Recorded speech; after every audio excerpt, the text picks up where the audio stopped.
Good afternoon, everyone. This is the time set for the training in docket UG 490. This is a training specific to this case and the contested case process. We're going to go over elements of the contested case process today, along with intervenor funding and the procedures and deadlines around access to intervenor funding.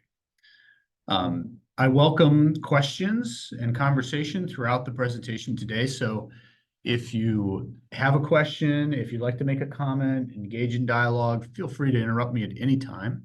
You may do so by raising your hands in the Zoom feature. Or if you've called in, you can press *6 to unmute and simply let me know you have a question or would like to make a comment.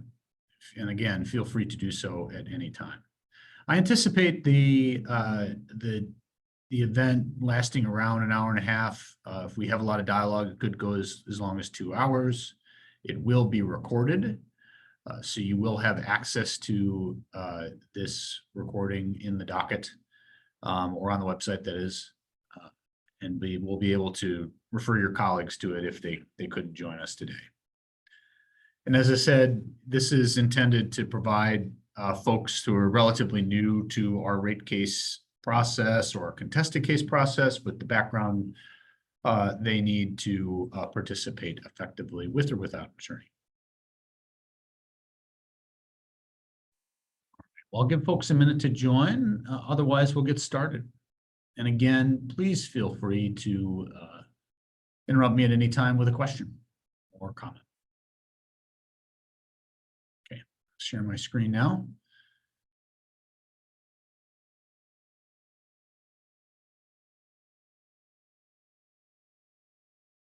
Okay, we'll begin.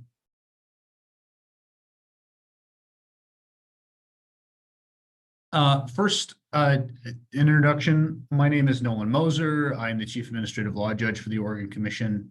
My role here at the Commission is to work with our team of ALJs that manage individual cases, including the ALJ assigned to this case, Administrative Law Judge Sarah Spruce. Also work with our support unit, which manages docketing and case procedure for all of our contested cases, as well as other cases. What we're going to cover today, we're going to cover the contested case process in general. We're going to dive into intervenor funding and review the requirements there, and hopefully prepare those of you that are considering accessing intervenor funding with what you need to get access to that funding.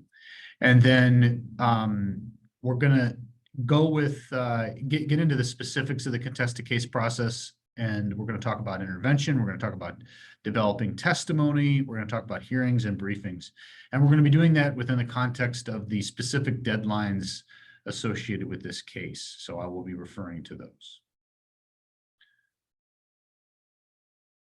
As we begin, I want to encourage you to reach out to our team if you have questions or would like to engage directly. First, you can always work with staff.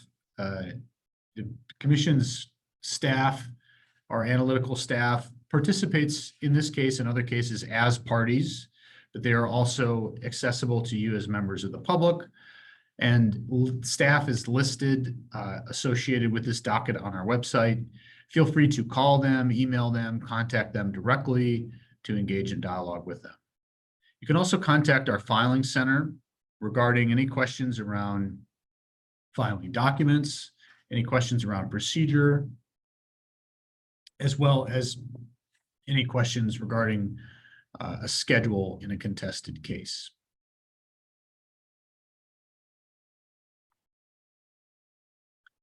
And just to give you a little background on who is managing this case, we have an administrative law judge assigned. Administrative law judges are lawyers with experience in administrative law and utilities regulation. They operate under delegated authority from the Commission, meaning that they are acting on behalf of the Commission to manage the case. They are responsible for developing a schedule, identifying and managing the parties to the case. They resolve any motions that you may file in the case, and they resolve any evidentiary disputes or issues. They ultimately draft an order and recommend a decision, and they manage the decision process with the commissioners and help them make their ultimate decision, which is reflected in a final order. And as I said earlier, your judge in this case is ALJ Sarah Spruce. All right, so we're going to start with a overall view of the contested case process. I'll talk in general terms here, and then we'll get into the specific elements that you will run through in a chronological order in the case later in the day.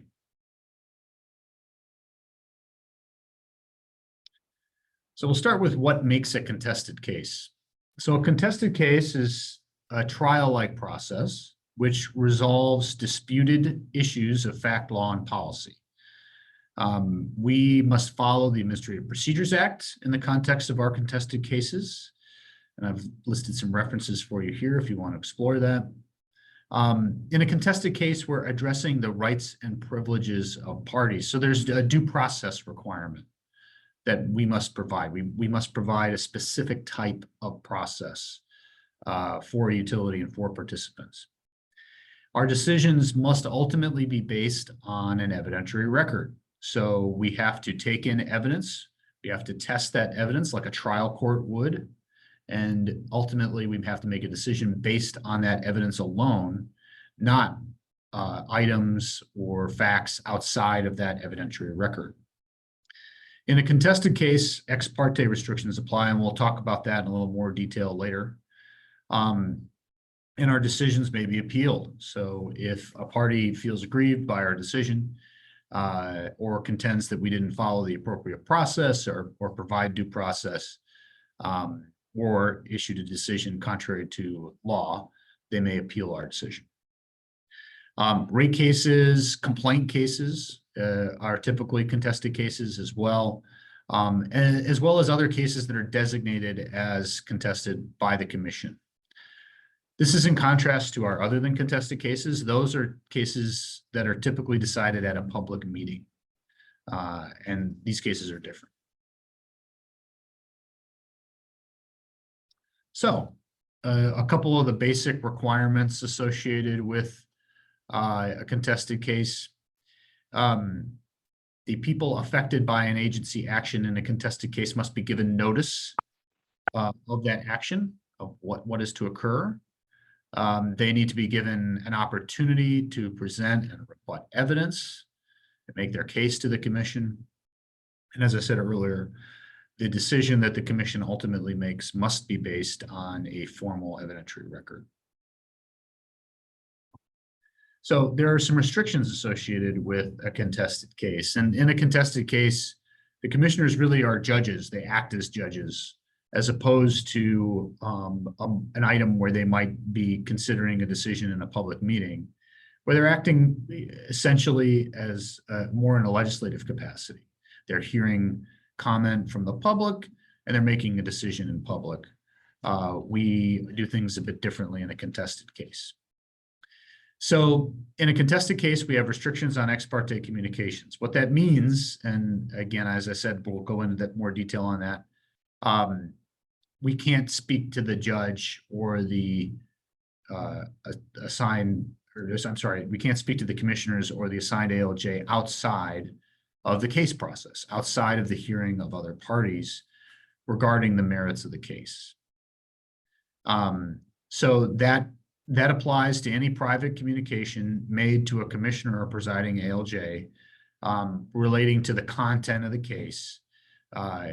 If it's made, we have to disclose that. So if, for example, you find yourself at a conference with a commissioner, and you're a party to a specific case, if you go over to that commissioner and outside of the contested case process, you're having a conversation with them about your side and why your side should prevail on the law or the merits, that would be considered an ex parte communication. Both the commissioner and you have a duty to report it it gets reported to me, and then I issue a memo outlining what I know about that communication and giving everyone else the opportunity to rebut it. Ex parte communications technically aren't impermissible. They can happen, but we prefer that they don't happen. We want all communication to the decision makers to occur within the hearing of everyone else in the context of the contested case. I'll stop for a moment, see if there are any questions. I'll note that this is a difference between one of the several differences between a contested case and an other than contested case. And an other than contested case, the commission is able to essentially speak to whoever they want regarding any aspect of that case at any time. The restriction there is that they need to make their decision together in public. They can't talk to each other about the nature of that case. Here, they can have conversations in private as judges considering a decision, but they may not talk to you, a party, individually outside of the hearing of other parties. Again, that applies only to communications on the merits of an issue that is pending in the contested case. So it is certainly permissible to have a meeting with the commissioner in the context of a contested case and have a conversation about a completely unrelated docket or completely unrelated issue. That is fine. All right, so let's talk a bit about the basics of what you can expect in the context of a contested case. And as I said, we'll go into more detail on these later. So we start with a pre-hearing conference. That's already occurred in this docket, where we set the schedule and identify the parties. Following that, there's a bit of a period in which folks work with each other in discovery and in other areas to determine the nature of the case before testimony is put on. And that's where you present evidence on the facts or policy at issue in the case. We also have a public comment hearing, and that is where the commission hears directly from the public on any aspect of the case that the public wishes to comment on. We have an evidentiary hearing, and this is where lawyers, the administrative law judge, and the commissioners will essentially question witnesses and review testimony, testing facts that are alleged in the testimony. And as we'll go over later, you'll need an attorney to fully participate in that event.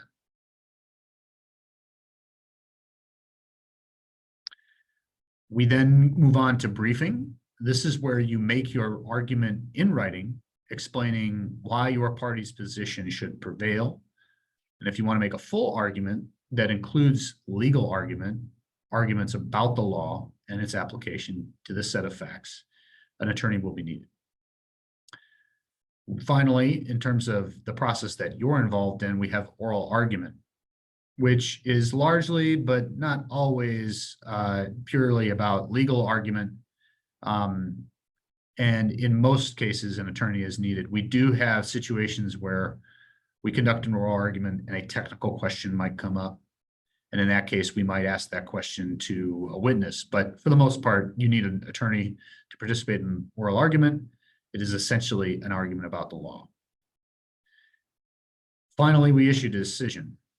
And the process there involves a series of meetings that the commission has that is outside the public meeting process. We have an exemption in a contested case to have meetings outside of public view. And in those meetings, the commissioners consider their positions, they talk together about the facts, about the law, and they ultimately make a decision together that is then reflected in a final order. In that decision-making process, the administrative law judge may propose a resolution for the commission's consideration. And the administrative law judge ultimately develops a written opinion and decision that is signed by the commissioners and reflects their views and their decision. So that's the general overview. And as I said, we'll get into more specifics later. And I will stop to see if there are any questions about that general overview. And Cheryl, if you see any hands up or any questions, feel free to stop me and let me know. Okay, we will move on to the next slide. So I'm going to talk for a bit about intervenor funding.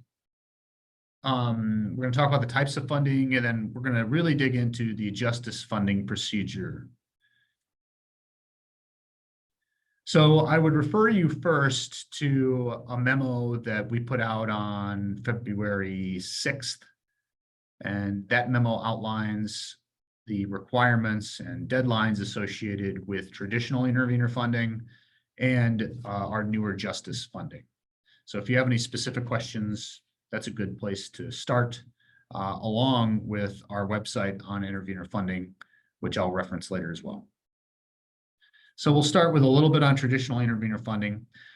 Traditional intervenor funding has been around since the early 2000s, and essentially it's a path for groups that represent broad customer classes to get access to ratepayer funds from those classes to represent them in our contested cases.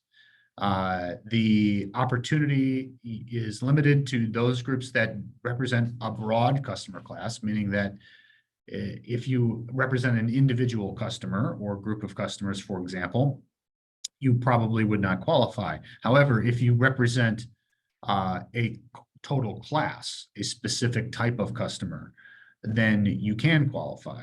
The two best examples of this are CUB and AWEC, groups that represent very distinct and large customer classes, the residential customer class and the C&I customer class. These groups get access regularly to traditional intervenor funding. The process is reflected in rules.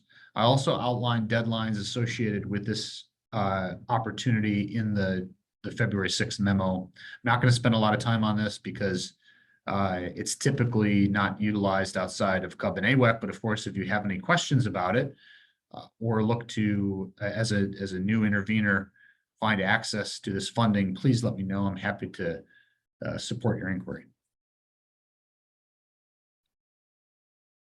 All right, so we're going to spend the bulk of our time regarding intervenor funding talking about justice funding. And this is funding that emerged out of House Bill 2475. It's relatively new, and it is specifically for groups and representing low-income residential customers and groups representing environmental justice community customers. And we've got $500,000 available annually, plus whatever rollover we have from the previous year. This funding, access to this funding, that is based on agreements between the recipient groups and the utilities, and that's a requirement of the legislation out of which this funding emerges. And agreements must be negotiated and memorialized in final rules, and we have those rules completed. We have agreements completed. So this is an operative opportunity that is available today. So let's talk about eligibility for a minute. If you are a group representing the interests of a low-income community, then you can be eligible for this funding.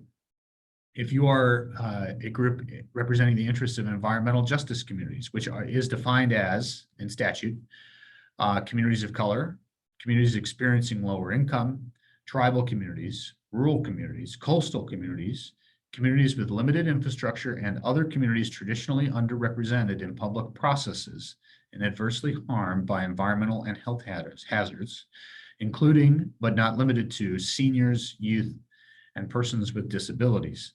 So if you are a group representing one or several of those constituencies, you can have access to this funding.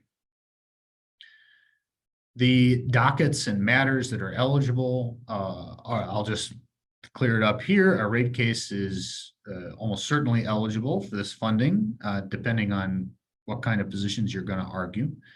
But the dockets and matters are non-complaint contested cases, and that's what a rate case is. Rulemakings, non-contested dockets that affect the applicable utility and its low-income residential customers or its environmental justice customers. And then additionally, we will make this funding available for a process that hasn't been named or doesn't yet have a docket that the commission is convening or leading if the applicable utility you're looking for money from and its low income or environmental justice customers are going to be affected by the outcome of that proceeding. So there's two types of funding available under this new opportunity. The first is pre-certified funds. I'm not going to spend much time on this because this opportunity for this year anyway has essentially passed. This is a broad grant-like opportunity for groups that are going to represent customers of Pacificor, Portland General Electric, or Northwest Natural. And for those groups, they can have activity in multiple dockets. They can outline the general types of things they're going to do and the issues they're going to pursue. So it's a very flexible funding resource. This funding opportunity is limited to 5 grants annually, and we have a one-time annual application process, and that takes place in docket UM 2276. For 2025, you need to apply by, that's a typo there, you need to apply by November of this year, 2024. And we already approved 2024 grants through order number 23-485, and we did that at the end of last year. And I would encourage you to take a look at that docket and peruse the decisions there if you are interested in this funding opportunity in the future. I think it's an attractive opportunity for a group because it's upfront money that allows you to participate in a number of different dockets. So there's some flexibility and can allow you to be a little more reactive to what's happening in a given year, and a little less, it requires a little less planning upfront. The second type of opportunity, which is most applicable to today's conversation, is case funding. This is case-by-case funding, as the name would suggest, which is available to groups representing any of the regulated electric or natural gas utility customers. So whereas that pre-certified opportunity is open to only groups representing customers of our biggest 3 utilities that we regulate, case funding is available to any of them. You must ask for funds for each docket you want funding for. So it's not a broad grant to participate in across multiple dockets. For example, if you want to work in this case and do work in on this Northwest Natural general rate case, you'll need to apply for funding in this docket. It's available for any of those same dockets I discussed before: contested cases, non-contested cases, et cetera, including rulemakings. And as of February 6th, we had $113,000 roughly of this funding available for activity on behalf of Northwest Natural customers. So this is an active opportunity for this docket. Now, as you consider whether or not to pursue this funding, we've got some guidance for you on things to think about. First, you really need to consider the nature of your participation, and you want to develop a docket commensurate with that. So what kind of case are you planning on making in the docket? Do you have in-house expertise, people that are already on staff, or do you need to hire an expert? Is your expert identified? Do you know the rates associated with hiring that expert? Do you need an attorney? Do you have one identified? Again, are the rates known? Are there other activities you need to accomplish to have an impact on the docket? And we do have in the rules that govern this opportunity, we lay out what the eligible activities are, so you can see that in the rules.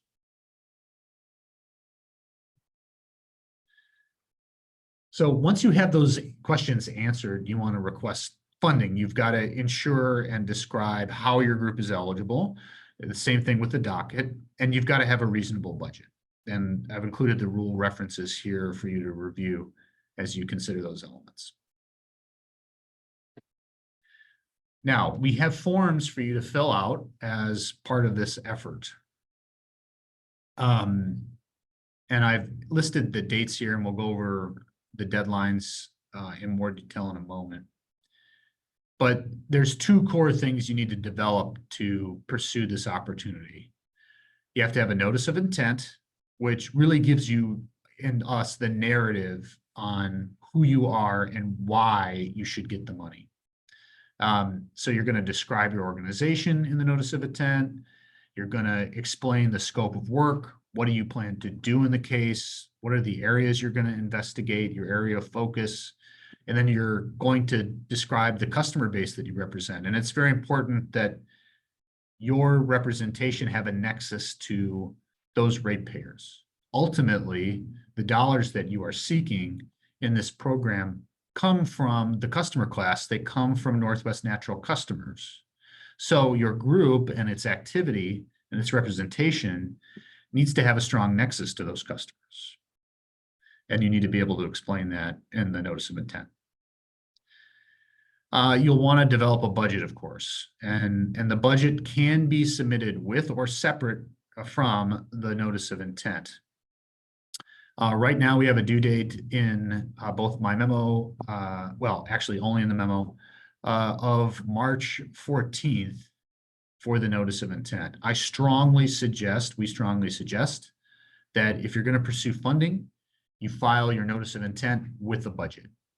Technically, you can do them separate, and there's a whole separate process for reviewing the notice of intent and determining your eligibility. And then we review and we'll review any objections to your budget. But the process will be much faster, much cleaner for you if you submit everything together. So we strongly suggest that. In your budget, you need to explain what utility funds you seek. That's mostly applicable to a docket where you have multiple utilities participating, like a rulemaking.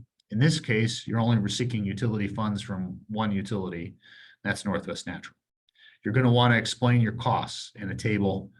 What are your in-house costs? What are your, what's the staff time associated with your existing experts?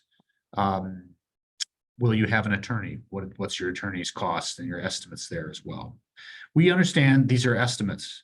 So when you develop a budget, it may turn out that you don't expend all those funds. You can certainly explain that at the end, and we have procedures for releasing funds that are not spent. So we understand it's an estimate. And again, as I said, we strongly recommend filing both these items together, especially given that it's February 28th today. So if you filed your notice of intent today, for example, without your budget, we'd have a bit of process reviewing that notice of intent and ruling on it before we could get to your budget. So we, again, strongly suggest you submit both items together. So here's the table of the deadlines specific to this case. We've got, as I said, that March 14th deadline. We are going to require any responses from other parties to your notice of intent by March 21st, or if it's filed earlier, 14 days from the notice of intent. And we expect to get commission decisions on certification out by the 28th. As I said, technically you can file your budget later, and there are 14 days following that for responses, and we will try to turn our decision around in a week after responses are due. I will say again, it's just easier if everything comes in together. So I'll stop here and see if we have any questions.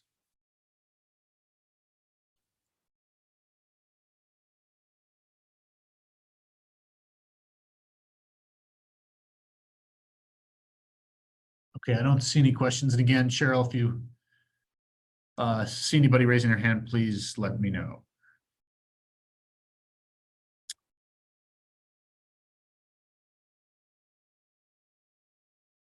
Okay.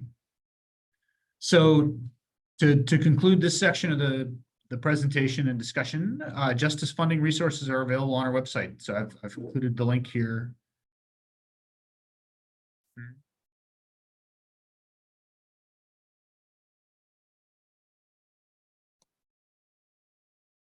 Excuse me, Nolan, can you hear me? Yeah, I can hear you fine. Can you hear me? Oh, okay, so something happened in the last 3 to 4 minutes. Your voice was going in and out, at least it was for me.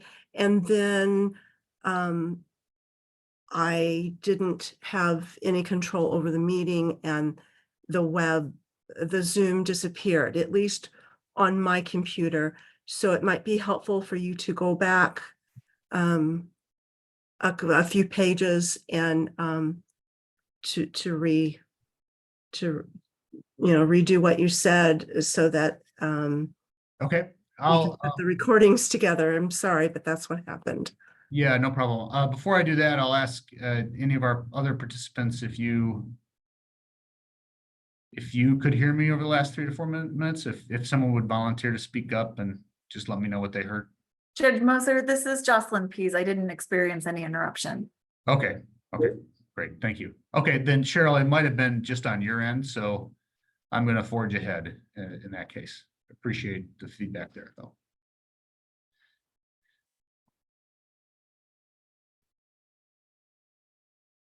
All right. So we've gotten through justice funding resources. Again, I really encourage you to reach directly out to me if you have any questions about this. I'm happy to walk people through it. We really encourage people to access this funding. The money is available. And the intent is that we have more voices in our processes that are able to contribute and help expand the universe of arguments and issues that the commission is reviewing when it makes this decision. All right, so we're going to talk in more detail about the contested case process and those elements that are particularly relevant to you as potential parties. And we'll start with intervention.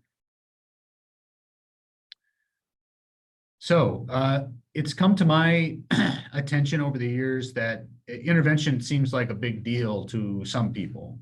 They feel like it really is a major commitment. I want to assure folks that although there are some obligations associated with intervention, it is something that you can definitely do and is relatively low effort and does provide a lot of benefits for you as a potential participant in this docket. So what intervention does is it allows you to, essentially makes you an official participant, makes you a listed official participant in the case. It doesn't obligate you to do much more than pretty basic participation, but it allows you to see all the findings in the docket, have them sent to you. It'll ensure that you're invited to any workshop or event that we may hold in the docket. And it makes sure that you get updates on the schedule as that changes over time. If you want access to confidential information, it is incumbent upon you to become an intervener. So you'll need to become an intervener and sign a protective order. But again, it allows you to do that, allows you to get access to that information as part of participation in the case. It allows you to participate in settlement negotiations. It allows you to file testimony, participate in hearings, and in the oral argument if you have an attorney. And you get to participate in the discovery process, which I'll go into a little later. And it's a good opportunity for learning more about the filing, about what other parties are planning on arguing in the case. And then intervention may be required to seek judicial review as well. So if you end up not agreeing with the decision but didn't participate, it may be difficult, if not impossible, to challenge the case in court. All right, so our rule on intervention is 01300. And we also have sample intervention forms that may be obtained by contacting our support unit. And we really require pretty basic information, your contact information, your authorized representative or your attorney, the type of organization you are, some information about that, and a bit of information about your interest in the proceeding and the issues you intend to raise. And the reason we ask that is we do review intervention to make sure that different views are represented, and we want to make sure that we're not burdening the process. So that's a good opportunity to learn about what your intentions are. Your intervention can be objected to, I will say, but ultimately an ALJ will rule on that objection. And at least since I've been here, no intervention request has been rejected by the commission.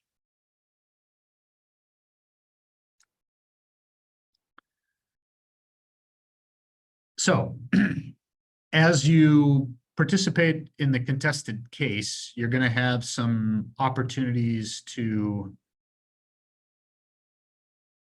comment. And this is something that is provided to interveners and non-interveners. So if you decide not to intervene, you still can participate in the case in a couple different ways. So there's a public comment hearing, which in this case, we have not selected a date for that. That'll be coming soon. I can tell you it will be a virtual hearing, so you will be able to participate in it from a variety of different locations across the state. We are going to have Spanish translation for that meeting. In those meetings, typically we start with a presentation from commission staff, and they sort of outline what's happening in the case, what are the major issues, and we talk a little bit about process. The ALJ will talk more specifically about the next steps. And then we provide this broad opportunity for any member of the public to provide comment on the record. We then have, we also have a written comment opportunity. You can submit written comments at any time, so you don't have to provide only oral comment. I will note that in our cases, and this is relatively new, your comments become part of the record. They become part of the record through staff testimony. So after comment is made in the public comment hearing, we have a transcript, and staff also reviews the written comment that is submitted and periodically includes that or a summary of it in their testimony. So staff can reflect to the commissioners what is happening with the public, where the public is on a rate request. And the staff will also attach those comments to testimony as an exhibit. So they are formally part of the record. We give a certain amount of weight to them, the appropriate weight. It's not the same as expert testimony, but it is important nonetheless for the direction the commission may want to go on a case. And it is important that the commission hears from the public and understands public sentiment.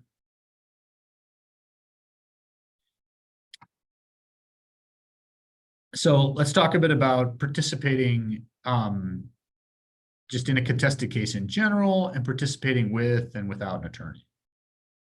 So if you're not going to hire an attorney, you as a layperson may represent an organization. You have to be an authorized representative of that organization, meaning that the organization has to explicitly in writing tell you that you can represent them here at the commission. You may not make legal argument, but you can make a policy argument. So there's a lot to argue about in any case, including rate cases. And much of that argument isn't about what does the law require the utility to do. It often is about what is reasonable, what is good policy, what makes sense for customers. And you can make any of those arguments without an attorney. You may provide testimony and evidence addressing any factual question. And outside of this type of rate case, in a complaint case, which we're not discussing here, but I'll just provide it for context, you can make some narrow legal argument. if you're gonna participate without an attorney, but not really engage in the case itself and not be an intervener, you can provide public comment. And of course, if you're representing yourself as an individual, you can provide testimony and evidence as long as you're an intervener. So it's not just an opportunity limited to groups. If you want to participate in a contested rate case, here's a few things to keep in mind. First, get on the service list at a bare minimum. It allows you to see all the filings in the docket and have them sent to you, and ensures that staff will include you in workshop invitations, and then you'll get updates on the filed schedule. You will not be invited to settlement discussions, however. You'll want to seriously consider intervention for all the reasons that I discussed earlier. I think it's a really good thing to do if you want to participate pretty heavily in the docket. It allows you special privileges, including access to confidential information if you agree and qualify to sign the protective order. And then in general, if your group has the funds, and as we discussed with the intervener funding opportunity, there are funds available. We would encourage you to hire an attorney if you wish to fully participate in the contested case. So if you want to make a legal argument, for example, you should hire an attorney. The Oregon State Bar has some resources on referrals. You can take a look at. A little bit more on participating in a contested case. You should carefully review ALJ rulings, particularly the procedural rulings, the schedules, and the expectations for process. So, for example, we have a rule which requires filings to be made by 5 p.m. In this docket, however, the ALJ has ruled that filings should be in by 3 p.m.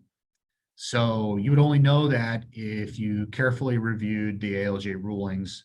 That was in, I believe, ALJ Spruce's pre-hearing conference memorandum, or could have been in an earlier ruling, but it is something that she communicated in a ruling.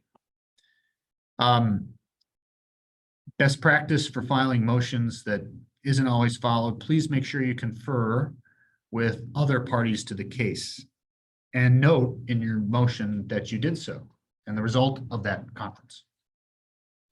And then in general, get to know the Division 1 procedural rules. So we have every rule governing a contested case in Division 1. There's a lot of detail there. We can certainly answer any questions you might have about those rules, but it's a great touchstone for how to engage in our process. If you don't intervene, you can seek and receive interested person status. So all you need to do to get this status is let the filing center know. Send them an email. Say you want to be an interested person. You'll get emails for all the filings. You can see what other parties file, and you'll see all the procedural rulings and the motions. You don't have party rights. You can't participate in the hearing. You can, of course, watch the hearing like any member of the public, but you can't participate in it. And you can't attend settlement negotiations.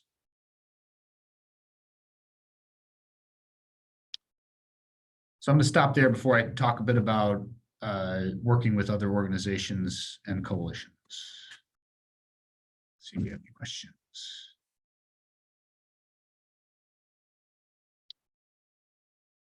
Okay. So we strongly encourage coalition engagement. If you're a group that is interested in this case, we find there's a lot of value in working with other groups which have similar positions.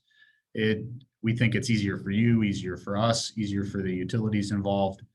It allows you to combine resources, have one attorney, for example, and it reduces the number of filings you have. So instead of having, 3 different briefs that might say, variations on the same thing, you can have one brief that's comprehensive, that represents your position as a whole. So we would encourage that. And again, ask me if there's any questions associated with this. You can act as a coalition at any time. Of course, you have the same limitations regarding non-lawyer participation. So if you're not represented by an attorney, you can't make legal argument.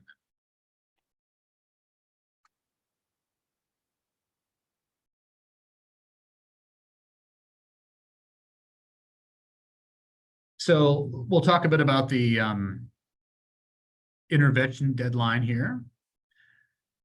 Technically, you can intervene in a proceeding, one of our contested case proceedings at any time. However, your request for intervention will be more likely to be denied if it's very late, because one of the tests for intervention is whether or not you can contribute to the case. And if you're intervening at the very end, it's unlikely that you can do so. So we strongly encourage you to intervene as early as possible. The deadline established for this case is March 29th.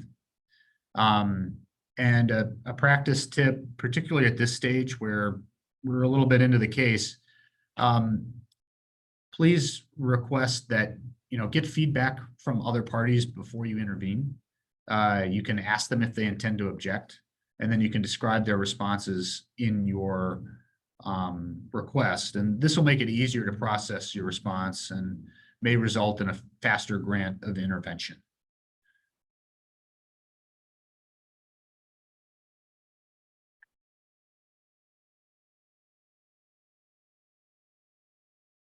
All right, we're going to talk a bit about testimony now.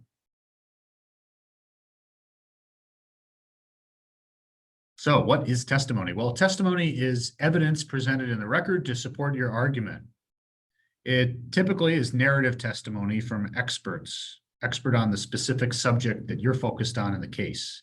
And it's usually supported by exhibits. A lot of times it's supported by discovery, which we'll talk about later.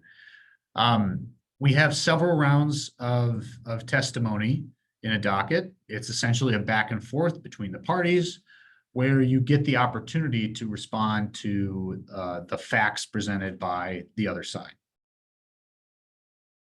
And I'll go over the deadlines here. So right now we have staff and intervener opening testimony on April 18th. And I make note of that to emphasize how important it is to, if you are interested in intervener funding, to get that resolved before that date, or ideally well before it, because if you're going to spend money on an expert, for example, you want to know that you have access to that money. You want to be able to develop their scope of work so that they can file that testimony. So if you wait to the last minute to request intervener funding, you may not know how much money you have. You may not know the scope of work associated with your expert. So getting that done earlier rather than later is going to advantage you when you develop your testimony. You'll have as an intervener, you'll have two opportunities for testimony in this case, on April 18th and on July 2nd. On that July 2nd date, you'll have the virtue of having seen the testimony of all other parties and of Northwest Natural. So to describe the rounds of testimony a little bit, your opening round is really where you want to make the bulk of your case, where you want to outline the issues and the facts as you see them for the totality of the case. You shouldn't hide any argument, essentially, or any series of facts that you think are particularly important. You should bring them out in the opening round. In the reply testimony, you are being responsive. You are looking at the testimony of others, and you are explaining why you agree or why you don't agree. And as you do that, you can include new information in a responsive way. But that responsive testimony, along with any of the others that I'm going to speak of, is not the place to, without any prompting, without being responsive to another party, introduce new testimony. Rebuttal testimony is, again, responsive to the reply testimony. It's a chance to have further back and forth, and surrebuttal is, in this case, that final opportunity to have a word on the facts associated with this record. So the goal in all our process is, I think one way to boil it down is to say that we don't want people surprised. And you'll hear this again when we deal with briefs. The commission is engaged in a fact-based, evidence-based process where it's trying to come up with the right answer. And it doesn't behoove the commission, it doesn't behoove you to hide an argument or a truly demonstrative fact. You want to bring it out. We want that tested. We want people to have the opportunity to respond to it. And then the commission will evaluate whether or not it's persuasive.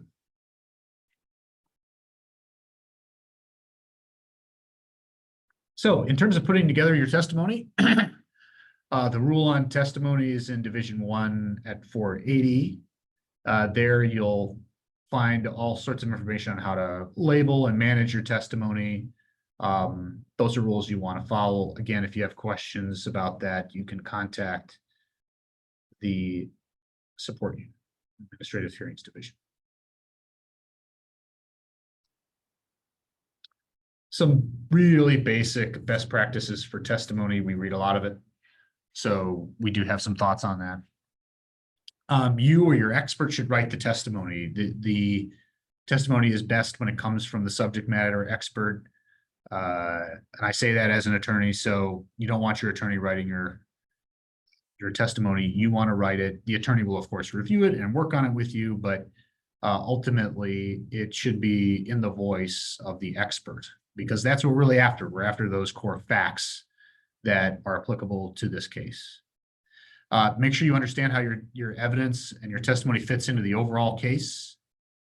Your testimony is not a brief, so it's not the place, for example, to make legal argument. I mean, there are some unique circumstances where you may discuss the law and may need to discuss the law in your testimony, but it is not the place to make that broad argument. That is for briefing. If your testimony is going to be extensive, please use the table of contents. That is very helpful. And something that's really helpful is to make that PDF, I don't even know how to describe it, but it links within the table of contents. So a person can click on something in the table of contents and be taken right to that section. That's a nice to have thing. It's not a requirement. I know that can be difficult to do. Certainly it would be for myself. In general, you want to be concise and relevant. So if we don't want testimony just to have testimony or for testimony's sake, if you reviewed, for example, an element of the utilities proposal and you did a really strong, comprehensive review, you took a lot of notes, you had a lot of thoughts about it, but ultimately you found that the utility has a persuasive case and that the expenses that they're describing are justified, then we don't need lengthy testimony for you to tell us that you've reviewed and you believe that the testimony has made a positive, or the utility has made a positive case. It's much more valuable. It's a much more valuable use of your time and our time for you to just tell us that. And if later in the case, another party disagrees with you and it becomes a something of an evidentiary issue where you want to explain more why you came to that opinion, you can certainly do that in responsive testimony. But in that initial testimony, if you don't have a lot to say, we request that you don't say a lot. All right, so before we move on to the next section, I'm going to stop here and see if there are any questions or thoughts. I'll look for hands.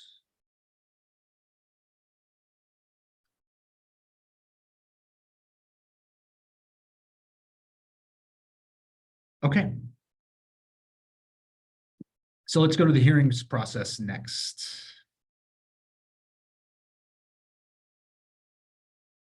All right, here we're going to talk about evidence, we're going to talk about pre-hearing activities, and then the hearing itself. So we're going to start with discovery. This is an ongoing, this is a pre-hearing activity. It's an activity that I'm sure is occurring now.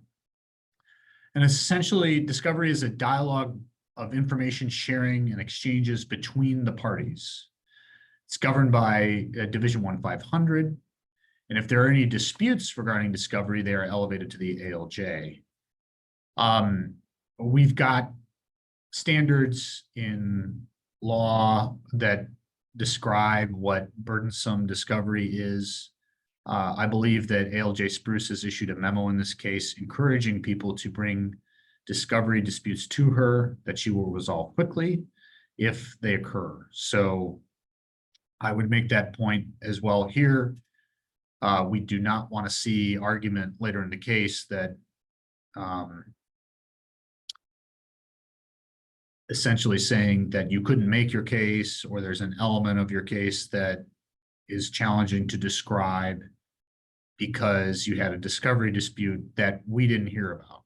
If you have a discovery dispute and you have information that you think is important that needs to be made part of the record, or at least you need to explore to consider whether or not it needs to be part of the record, it's your obligation to elevate that dispute. And we've attempted to make that easier for you through ALJ Spruce's memo.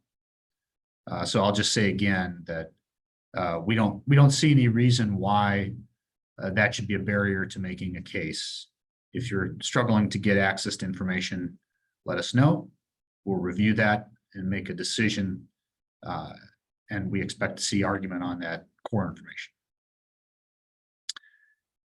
I want to make very clear, and this sometimes comes up, that the ALJ and the commissioners do not see discovery unless you make it part of the record through your testimony. So to us, all that is happening behind the scenes. We don't know about it. And we don't see that information. It's at this stage just information that you are exchanging back and forth as parties. So if you think it's important that the commission know about something, you have to include it in your testimony as an exhibit.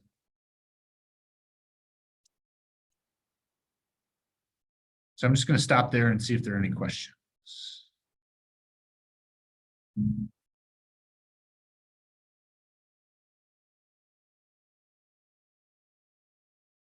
All right.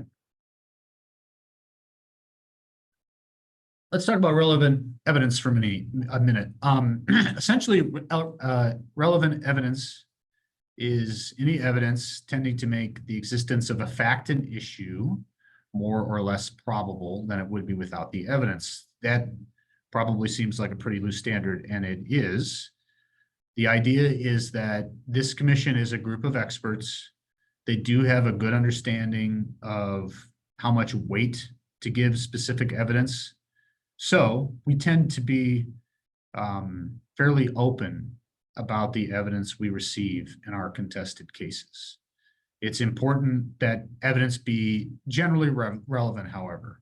So if you provide an extensive academic article, for example, attached to your testimony, but it really doesn't have much to do with any of the core assertions you make in that testimony, it's not relevant and it shouldn't be attached, or it doesn't need to be attached, that is. It may not be objectionable to another party, but it shouldn't be attached. The fact of that evidence needs to support the ultimate assertion that you're making as a party. Now, we deal with evidentiary disputes in the normal course of the proceeding. So if you feel a piece of evidence is not relevant, you may object to it, and the ALJ will resolve that. The ALJ may, for example, in a hearing, resolve evidentiary objections, or an ALJ may decide that they want to see those objections handled in writing, a formal written objection, an opportunity to respond, and then a written. So the ALJ has some flexibility, and the ALJs are a little different in terms of how they handle those objections. I will note, though, that the commission itself does give appropriate weight to evidence. meaning that evidence in these proceedings does have different weight. So evidence, for example, that is not supported by direct expert testimony, that is essentially opinion, it might be given some weight, some persuasive weight, but that's not going to get the same sort of weight as a concrete discovery response regarding a statistic, a tested statistic that people have had the opportunity to test in testimony.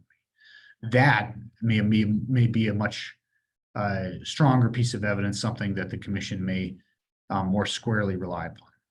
So as you submit evidence, you should think about how strong it is and how much weight the commission will give to it. The evidence that is closer to the fact itself is going to be more valuable to the commission. Direct evidence from an expert is going to be more valuable to the commission than the general opinion of a layperson, for example. That said, the commission, as I said earlier, does want to make sure you have the opportunity to make your case, and does understand that not everybody can participate in essentially a trial. So people need to be able to make their point, make their case in the way that they can, and sometimes that could be very informally, and the commission will evaluate their evidence and give it appropriate weight.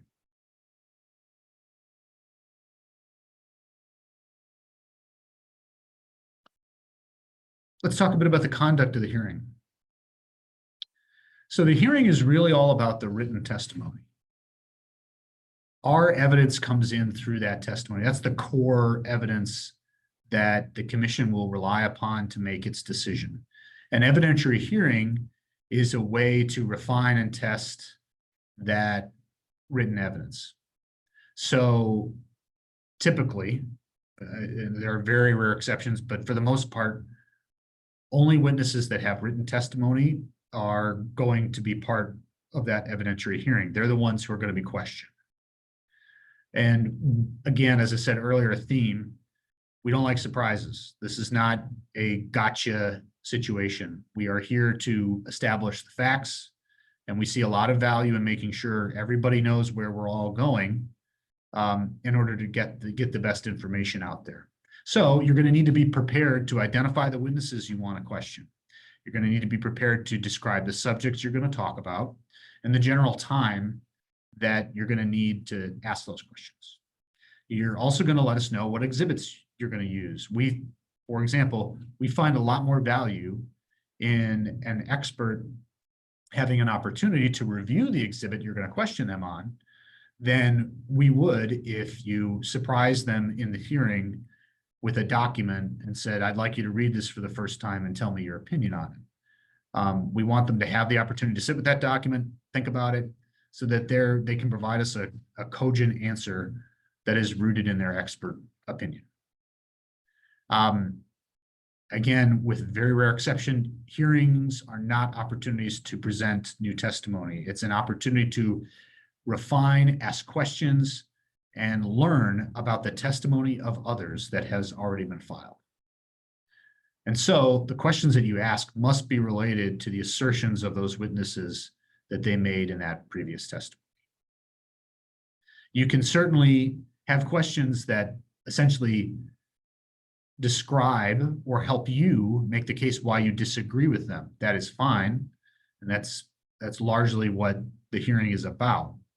But those questions must be related to that testimony itself.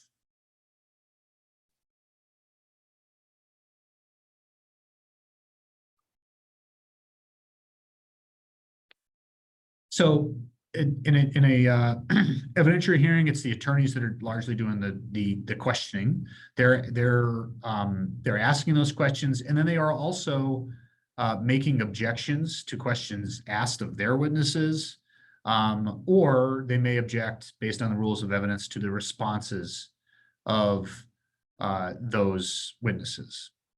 And I'll note that objections are largely the province of attorneys. There's a limited number of objections you can make as a layperson. But for the most part, that's the province of the attorney. The ALJ may ask questions of the witnesses, and the ALJ will rule on objections. I will note that it is unlikely that the commissioners will participate in the evidentiary hearing.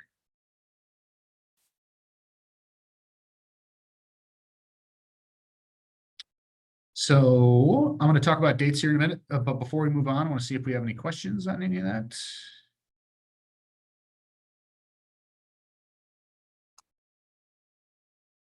Okay. Not hearing any. We'll talk about the dates real quick. So we're going to have we have an evidentiary hearing set for July 30th and August 1st. And you'll see there that we're going to require cross-examination statements, exhibits, issues list. We're going to require all that filed by July 25th. So 5 days. You actually have a lot of time to produce that, and not much time for the ALJ and for the witnesses to review there, but at least some notice. And I'm sure that the ALJ will have information out to you all on what she wants to see associated with those documents closer to the events.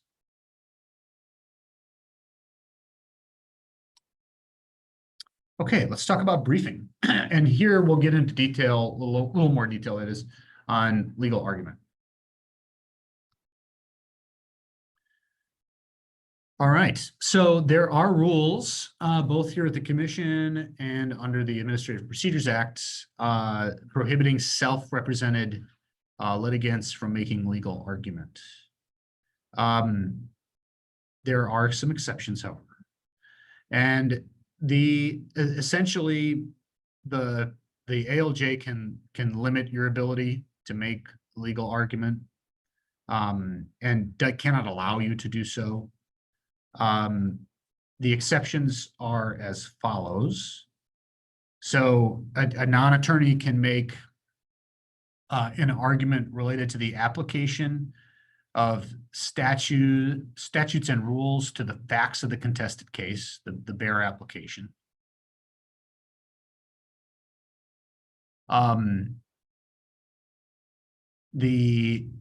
You can also mention and refer to actions taken by the commission in similar situations in the past. You can review the literal meaning of statutes.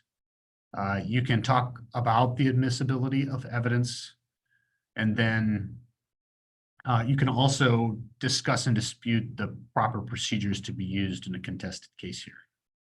So there are some areas in which you as a non-attorney can make some legal argument, and it is very challenging to know when you've crossed the line as a non-attorney. So what you can expect is you can expect the ALJ to step in, or other parties to argue that you have crossed that line,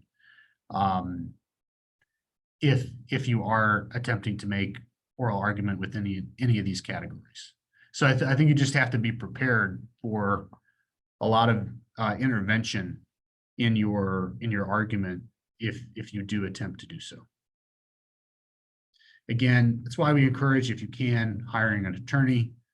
An attorney does not, have to be concerned about those lines, and can make any legal argument that is appropriate for the docket.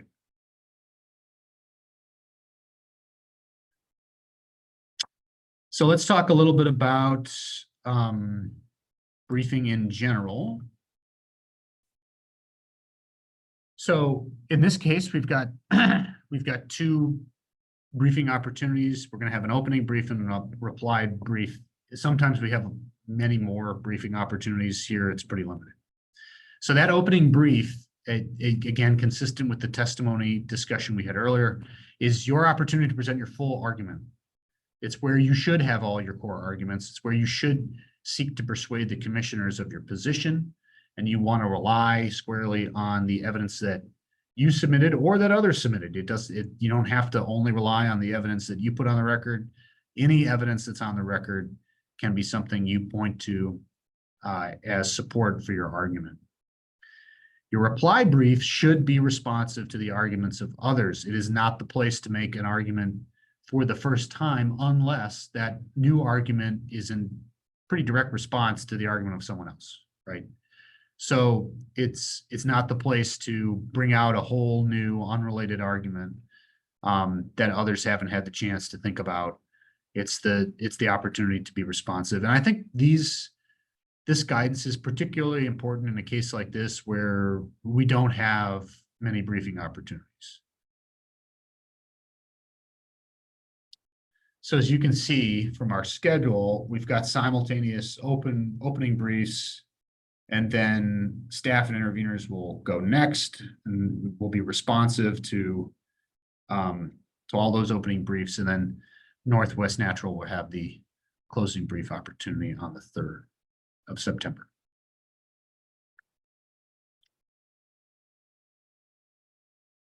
So some best practices for briefing. In general, keep it concise whenever you can.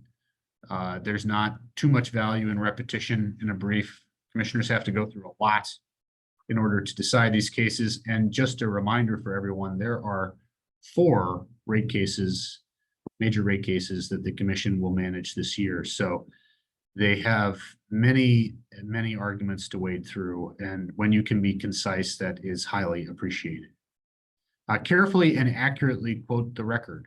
The commission, you're trying to persuade the commission to follow your recommendation. You want them to follow your recommendation, and you have facts to support your argument. You want them to be able to reference those facts as well. So you want to carefully and accurately quote the record so that they can review those factual assertions. And if they agree with you, rely on them. And then clearly state your request to the commission. You don't want the commission to be guessing at what you want. You want that front and center. What do you want the commission to do and why? And as always, I think that most people understand this, but the commission is very much focused on the practical impact of positions and arguments as well. So don't forget that. If the commission agrees that your argument is persuasive, but the result of your recommendation is fundamentally impractical, that's going to be challenging for the commission. The commission needs a path to get to where you want them to go. And so ensuring that you have practical solutions or alternative solutions is valuable.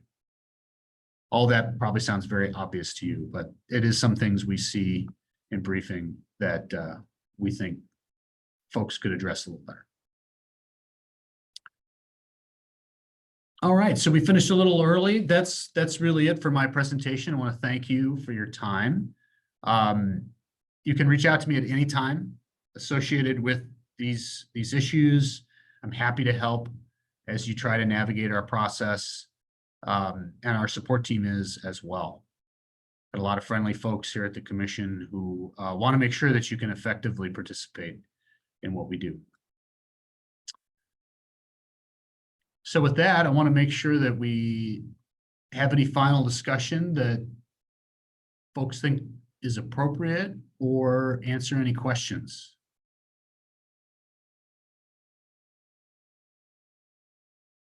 So any questions from anyone?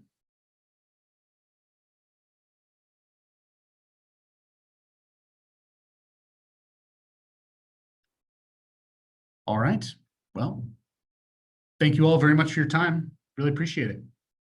Have a great afternoon. Thank you so much, Judge Nolan. Thank you. Thank you so much, Judge Mosier. Thank you. Bye-bye, everyone. We can stop the recording.